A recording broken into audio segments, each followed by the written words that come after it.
Sahabat sebangsa dan setanah air, New Mind harus segera mendeklarasikan untuk memposisikan dirinya menjadi yang terdepan. Sama seperti apa yang dideklarasikan Xi Jinping setelah peringatan ulang tahun Partai Komunis Cina yang ke-100. Dia sampai saat ini terus mengkampanyekan Make China Great Again atau MCGA, mirip dengan maganya Trump, Make America Great Again. Saat ini ada 6 kebijakan terbarunya untuk dalam negeri Tiongkok yang ketat dijalankan. Salah satunya apa yang dilakukan pemerintah kepada Jack Ma yang membuatnya Jack Ma terdiam tak berkutik. Oligarki salah tempat Jack Ma itu. Apa yang dilakukan pemerintah Xi Jinping? Dipisahkannya sistem pembayaran dengan marketplace, Alipay dengan N dan lain sebagainya. Kebijakan lain yaitu apalagi? Perusahaan Tiongkok yang go global dan kepemilikannya masih didominasi oleh warga negara Tiongkok dan BUMN Tiongkok didukung penuh oleh kekuatan pemerintahan Partai Komunis Cina. Namun perusahaan lokal yang dimasuki investor asing dikerdilkan. Ini membuat geger dunia finansial seminggu terakhir ini. Sosialisme ketat dilakukan secara otoriter, di mana yang kaya diambil haknya, sebagian besar dibagikan ke rakyat dengan tangan besi. Diratakan kekayaannya, diambil hampir 40% tambahan untuk negara dari tahun-tahun lalu, atau kekayaannya diambil 40% lagi untuk rakyat. Intinya Tiongkok untuk Tiongkok saat ini. Xi Jinping mau ambil balik kekuatan ekonomi dalam negeri, tidak bergantung asing dan uang asing lagi, juga diambil dari tangan oligarki. Persis seperti Rusia. Putin ambil separuh kekayaan oligarki di Rusia. Kalau Tiongkok yang kaya itu PKC, kalau Rusia yang kaya itu Putin Incorporated. Efek Xi Jinping tadi jadi bagaimana? Faktanya saat ini saham-saham perusahaan seluruh dunia yang investasinya di dalam negeri Tiongkok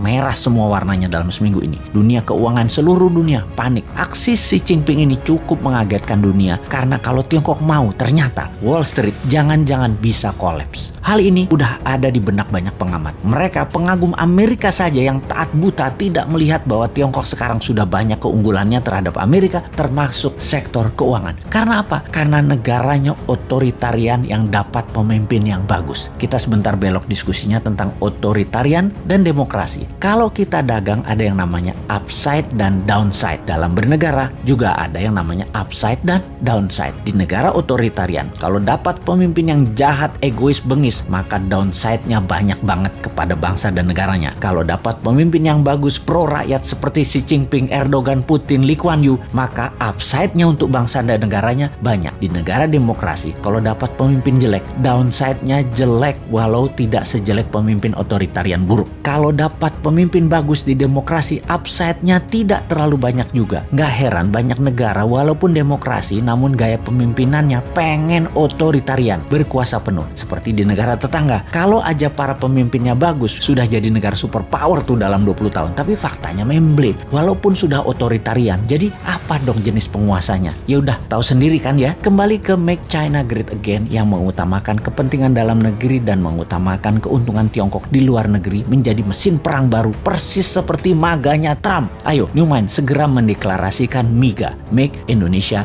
Great Again. Indonesia first. Apa-apa Indonesia duluan dan apa-apa Indonesia yang harus untuk. MIGA mengutamakan kekuatan dalam negeri, di mana kalau ada FDI maka produknya diutamakan untuk dipakai di dalam negeri atau untuk ekspor, dan syaratnya lagi 100% bahan bakunya adalah bahan baku dalam negeri. Lebih diutamakan lagi sesungguhnya apa? DDI, Domestic Direct Investment, investasi putra bangsa. New Mind gitu loh.